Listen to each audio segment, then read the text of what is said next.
Hey, Kid City team. I wanted to hop on real quick. I'm actually sitting out back at my house because my family is home and I'm trying to find a quiet spot. But I just posted a post on our Facebook page letting you know where we're at with volunteers for this Sunday. But I wanted to give you a little bit more of an explanation of what's happening because you hear me continue to welcome people to our team. And I have another person to welcome to our team, Mallory Westcott, is joining us in our toddler preschool classroom. So I thought it might be helpful to tell you a little bit of what is happening and why I'm continuing to ask for more volunteers, even though we keep adding people to our team. Um, Currently, we have each position in each classroom filled, but what that means is we don't have extra. So if someone can't do it for a month, or we have several people out for medical reasons for the next couple of months, so, say you're going on vacation during your week and so you decline, we don't have extras. We don't have extra people to fill in. Um, so, that is one thing that we work against. The other thing is twice a year we have Sundays that have 5 weeks. When we have 5 weeks, ideally what happens is you're supposed to be on a rotation.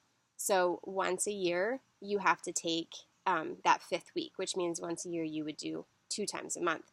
However, both of those 5 week Sundays are right now. One was in October and one is in December.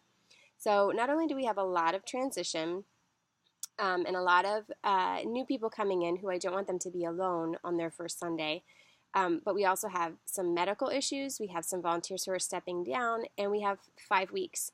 So that is what is that's what's happening. That's why I'm always, you may feel like I feel like I'm always asking for more volunteers. And do we have anyone who'd be willing to serve another Sunday? It just seems like kind of like the perfect scenario, the perfect storm or whatever, to have a increased need at a time when we're just refilling all of our positions. So when I look at my volunteer breakout, I can tell you that all of the positions are filled for each classroom.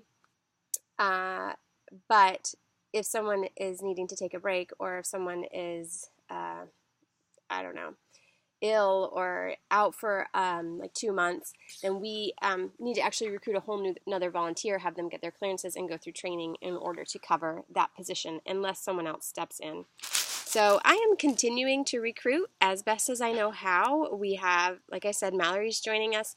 Actually, I may have already welcomed her last week, but Michelle Nonemacher is another one. She's going to be trained on November 5th. She's already completed all of her clearances. She's going to be hopping in. I can tell you we have a steady stream of people coming in, but as you know, people always have really busy lives too. So that's what's happening. And as far as this Sunday, we have one volunteer right now in our classroom. There's one of my children. One volunteer in our classroom for our elementary kids. We have to have another one in order for it to open. And the same is for nursery. We have one volunteer in nursery, and we'll need to find another one. So if I don't hear back from anyone from our specific Kid City volunteer team, if I don't hear back from anybody here pretty soon, I guess the next step for me is I'll be reaching out to the clutch as a whole, because I know many people in there have their clearances, and telling them, look, this is the situation. We're really tight on volunteers. Our volunteers are serving consistently, regularly, many of them more than once a month, and in order to open our classroom, we need 2 more. So I just want to give you a little update. If you have any questions about that, or any people that you think may be willing to join, it is supposed to be a volunteer position for once a month.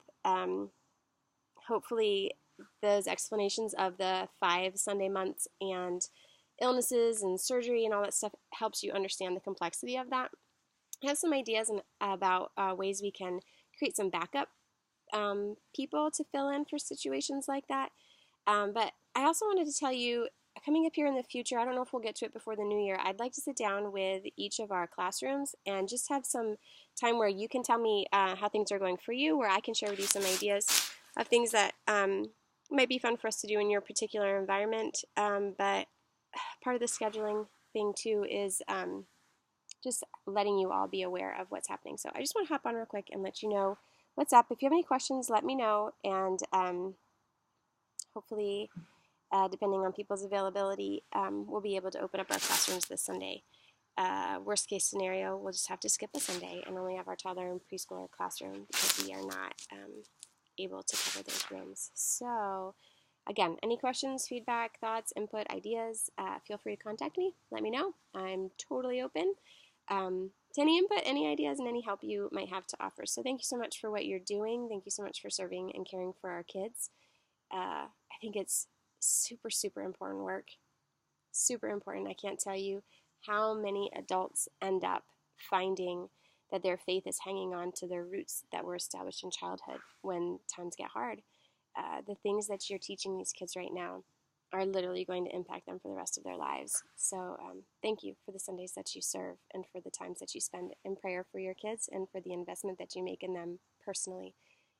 It's huge. So have a good night.